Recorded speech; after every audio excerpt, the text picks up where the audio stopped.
welcome back to my channel. So today I wanted to do a video that's a bit more personal to me and my experience with being sober for the past 6 months, with the exception of one beer that I had at a wedding. I wanted to talk more about why I decided to quit drinking alcohol, what it's like going out and not drinking, how it has been in social situations in general, and any pros and cons since I've stopped drinking, experiences that I've had personally. I hope that it helps inspire you wherever you are in your journey if you decide to stop drinking or just occasionally drink. This video is for you. First thing is I wanted to give a bit of background on why I decided that I wanted to stop drinking in the first place. So just a bit about me. I'm now 26, turning 27 this year.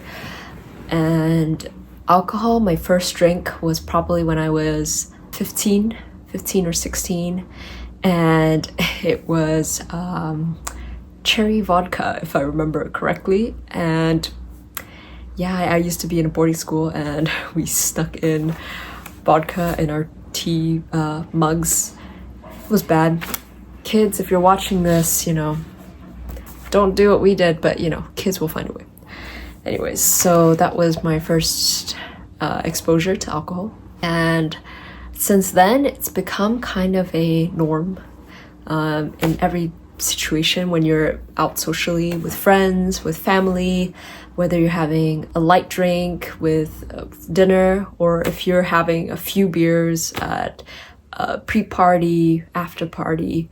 But all I remember is that every time I drank, maybe when I was younger, I wouldn't feel the effects as much.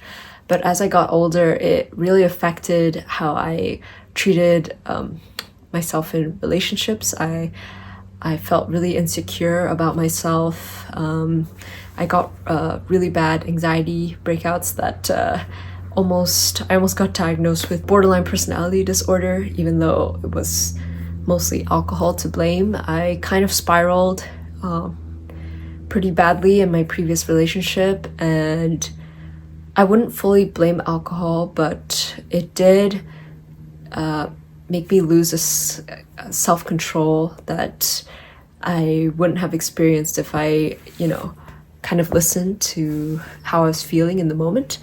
So I find that alcohol just kind of heightened all those sensations, and I was kind of being ignorant of how I was really feeling in those moments. The moment I realized that alcohol to me was a huge turn is based on my previous relationship.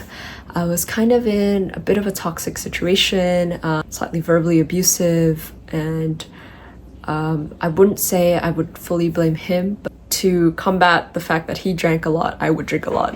So it was kind of like my way of dealing with the fact that he liked to drink so much. And it got to the point where I just felt really kind of gaslighted, and I lashed out pretty badly. I hurt my hand. I had to go to a mental institution, and it was not a fun evening, and that's where I got diagnosed with the borderline personality disorder. That was not really the point. The point was that I let myself get to that point with my relationship in alcohol. So after that, I broke up that relationship about almost 4 years ago now.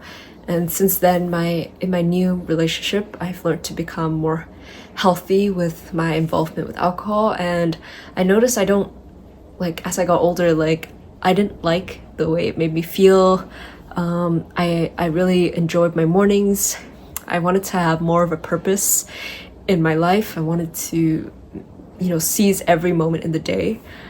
And that's when I just decided 6 months ago that, this is enough. I've had enough. I need to put an end to this relationship I have with alcohol.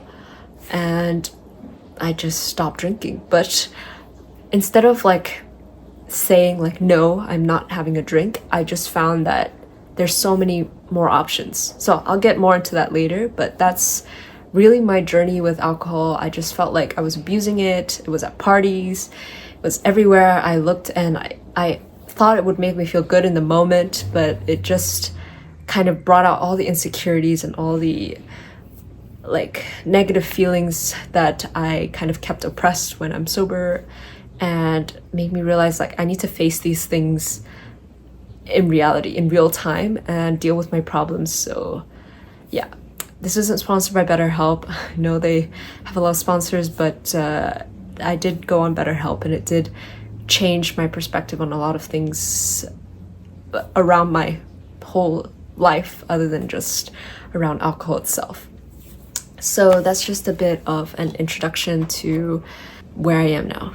I picked up this book during COVID. It's called Quit Like a Woman by Holly Whitaker, and I think it really helped inspire me a bit more about like why we drink at all and the pressures that society pushes us to drink.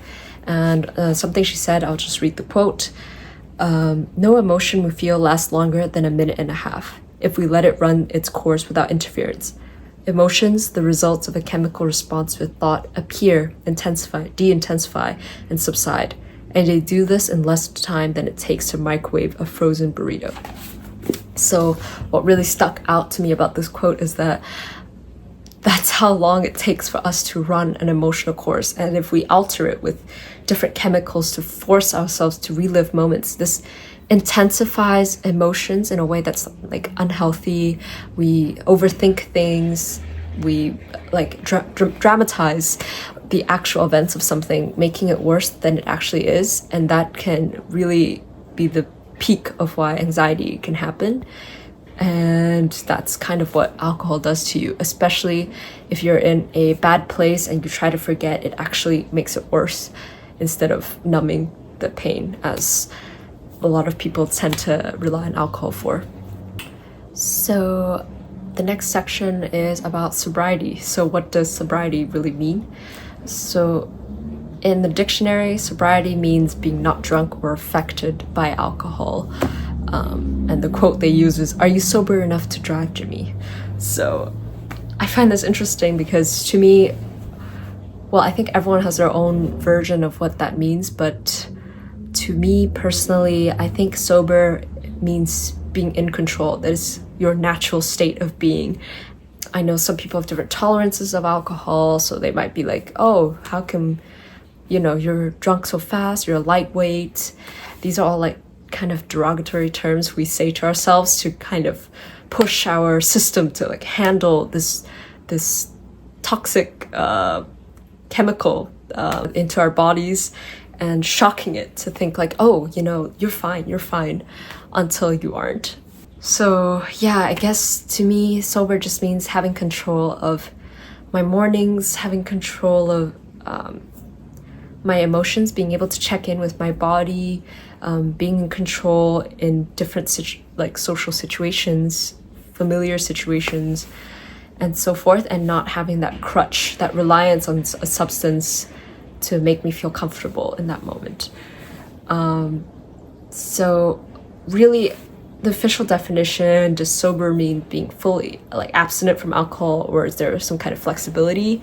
And I think for me, I would never say never, because beating yourself up after one drink is also not a really healthy relationship. But just being able to make another choice, something that makes you more excited and happier. So yeah, I wouldn't say I'm fully abstained. Like if I was at another wedding or an official ceremony, I might have another drink. I would never say no.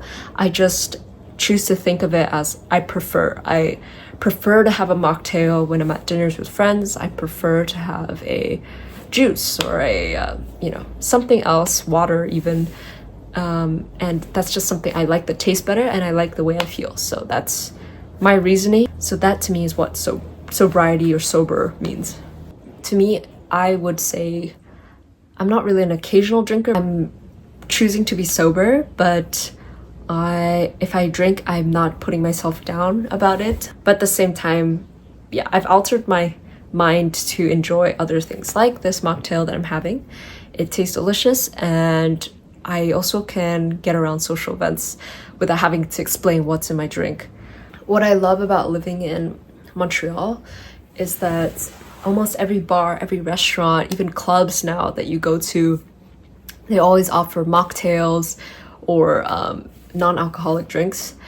And well, I honestly have left that part of going out behind me. I still will go for dinner and go to bars, but yeah, clubbing is, yeah, I can't stay up past 1 or 2 without dying. So yeah, we don't do that anymore. But if, for example, you're still in university and you're watching this video, I know that it can be kind of difficult because that's a huge social part of like a bonding experience with your friends and so forth in school. So my approach is that, you know, you don't have to explain yourself about what you're drinking. I think if you bring your own drink, then you can always pour yourself a glass of whatever mocktail you choose or non-alcoholic beer and just have that cup around with you, so no one will forcefully like be like, oh, like chug that drink, get another one. They might, but just pour yourself a drink so you don't have to explain why you're not drinking that evening. Another reason why I think I stopped drinking and why I'm saying occasional drinking is that when you go out, I find that for me it was a really unhealthy obsession to like eat out after drinking. And by eating out, I mean like eating fried foods, going to get a poutine, getting a burger, or getting something greasy just to, you know, absorb that alcohol that you intake dramatically throughout the night. And I just remember this one time I was out with one of my best friends, and we came home and both of us like had to take turns like puking in the toilet, and I woke up the next morning with a box of poutine that was uneaten sitting on the table, and I just thought, wow, like this is how far it's gone, like this abandoned food that I've spent money on that's just sitting on the table. So yeah, mostly fried foods, and also leading into money. I felt like I've wasted a lot of money on this alcohol, and I feel like I had to finish it. So I buy the amount of alcohol and I finish it in the same night. So that used to mean like 4 tall boy cans of beer. And yeah, I would do that every weekend, like punishing my body with fried foods and beer. And it was so hard to keep any sort of healthy routine. I would tell myself, yeah, you know, I'll make up for it during the week. But it was just such an unhealthy like cycle of abusing my body, trying to recover, abusing it again. And I just was never feeling good about myself. I always looked in the mirror and thought like, you know, I just felt weak, you know, like my muscles weren't growing. I just felt really tense and I wouldn't say ugly, but it just was, yeah, not a really pretty feeling is how I would describe it. So yeah, navigating social situations. I think I'm lucky to have a very understanding group of friends that when I decided to stop drinking, everyone was pretty empathetic. Like they were like, no worries, you know, we have other options for you, no questions asked. But there are some situations where I feel as though when they ask me like, oh, why did you decide not to drink? And I try to explain like, 1, I didn't feel like it, and 2, it just, you know, I felt better about myself to not drink. People either react with they get super defensive, they feel like it's an attack on their lifestyle. But here, this is just a disclaimer. I'm not trying to say like, oh, if you drink, you know, everything's gonna go bad. This is just my personal experience with alcohol. But yeah, people will feel attacked when I'm really like saying, you drink, I just choose not to. That's just I just feel better not drinking. And the second one is they kind of bombard me with like questions about, oh, is it just like, are you just doing dry January? Like you only need a month to recover from your partying after 2 months or something. And for me, I'm just like, well, why does it have to be 1 month? It can be dry for as long as I want it to be, kind of thing. So yeah, that's always another thing people ask, or they sometimes ask me like, how long? Like, every time I say I stop drinking, there's always a time limit. Like, people expect that this cannot be a forever solution. It's just a solution for now to get your body to, you know, be stable again. Which to me is kind of backwards thinking, like, how can, you know, why are you trying to stabilize it and then ruining all that effort or whatever if you put yourself on a timeline like that. So yeah, to me, I try not to think of it as a timeline. As I mentioned, I just want it to be just a healthy journey, and if I drink, it's fine, and if I don't drink, it's better. But I'm not going to prevent anyone from drinking, and I'm not going to stop myself from drinking, just not as much, and I don't feel like it anymore. So that's just it. For you, if you're feeling like uncomfortable with that kind of question, you feel uncomfortable with people approaching you, telling you like, oh, why are you not drinking? Like, I usually don't drink, but tonight is a special event, or whatever explanation they're trying to tell you, just say, you know, you don't feel like drinking tonight, or you're driving or something. Just make up an excuse if you don't feel like you have like the energy to explain your choices. That always seems to work. People won't, you know, question it too much. Or even say you're allergic to alcohol. That's also a very perfectly reasonable reason to not be drinking. So that's different ways to deal with it. So yeah, that's just how I navigate social situations. So I guess that kind of leads into the benefits and challenges. That is the main challenge, is navigating social situations. But benefits, I have noticed a huge change in both inside and out. My mind, my heart, my physical being is just, I think when I stopped drinking at first, my skin retaliated like crazy. I had eczema all over my face. It like went all over the sides of my face, like the top of my forehead, and like all over my chest. It was just red and itchy, and I didn't see anyone for like 2 or 3 months. I just couldn't look and feel good about myself. Every clothes I put on would itch my skin, and I think it was just my body being confused with all this, like, there was no more alcohol in my system. So, and it might have not helped that it was during the winter when I decided to stop drinking. So yeah, my body just shut down for a bit, but since then it's really healed. And when you decide not to drink, it is a very conscious decision to know that you might lose some friendships, you might lose some activities that you used to do, and you might have to make those sacrifices. And that is a choice that you just have to decide for your life if that's something you're willing to risk. But just know, like, if you risk those things, there'll always be something else out there for you. So for me, for instance, when I was going through that whole eczema phase, I was questioning what I wanted to do with my life. What is my purpose exactly? And like, I couldn't just do this 9 to 5. I would go crazy. Like, I didn't feel like I was being creative or being, you know, in the moment enough.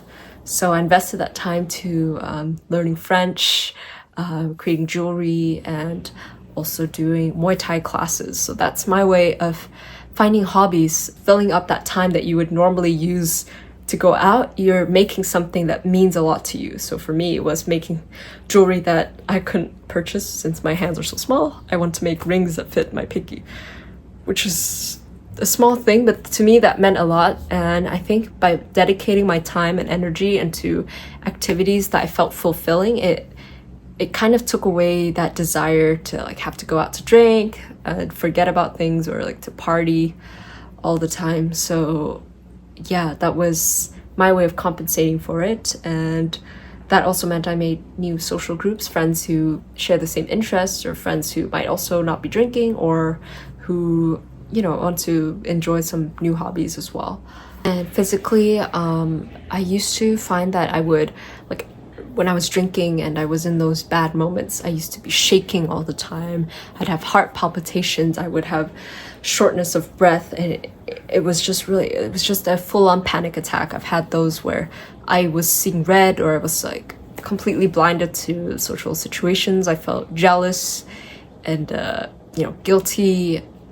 in like a lot, and I just couldn't control my emotions. I would lash out at people when I didn't mean to, and it brought out the side of me that I just don't ever want to revisit. I think I'm in a much healthier and better place now, and strangely it's made me accept more of myself as a I would say introvert. I'm quite introverted in some forms, and by being more like accepting of that, I've become more talkative, more extroverted, if that even makes sense. Like, I enjoy now going to social situations because I know the limit of my social battery, so I'm more invested in that space and that time that I dedicate to my friends, so that when I have my alone time, it's much more rewarding and less forceful. Like, I don't get that FOMO feeling anymore.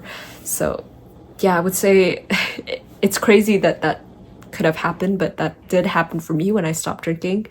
And yeah, my health is better, and I since working out more regularly, it's kept me, you know, energized. I don't feel as tired, and if I'm tired, it's more physical rather than this like emotional tiredness that I feel from just being confused about where I was in life. In everything in society, there's always a part of whatever you say that will be criticized by someone, and that might be because they're insecure about it themselves, about how it makes them feel, or it might be, you know, they just want to attack you because they can. But yeah, just know that if someone else is insecure, know that this is your decision, it's your body.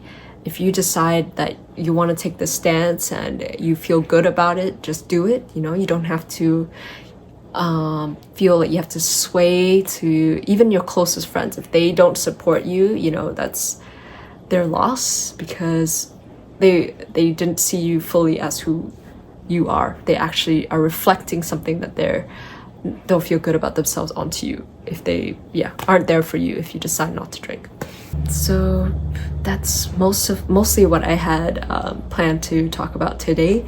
I think in the end, what's most important is that you stick to whatever plan you make, whether it's occasional drinking, very rarely drinking, or if you want to abstain completely. You know, you have the support and the love from people who care there for you.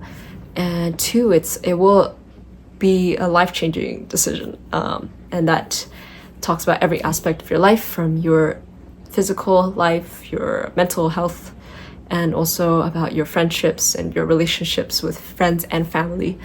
And yeah, like, I think the world now in society, we're much more acceptable of people who aren't drinking. It's much more reasonable, you know, decide to drink other things, and it's more accessible to drink mocktails, more accessible to drink other beverages at restaurants, and yeah, all these things I mentioned. So yeah, I think it's a really rewarding journey, no matter how long you decide to do it for.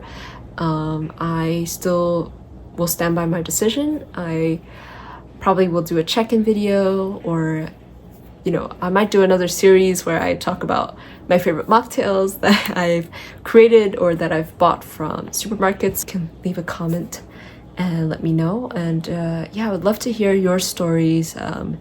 If you've also decided to stop drinking, if you are still drinking, yeah, just share in the comments below. I really appreciate you guys for watching this video, and if you're still here, thank you so much from the bottom of my heart. This video means a lot to me. It's a very hard topic to talk about. That's why I'm rambling so much. But yeah, it means a lot to me that you're here, and I hope I've helped you navigate this journey that you're on. So I'll see you next time in the next video. Thanks.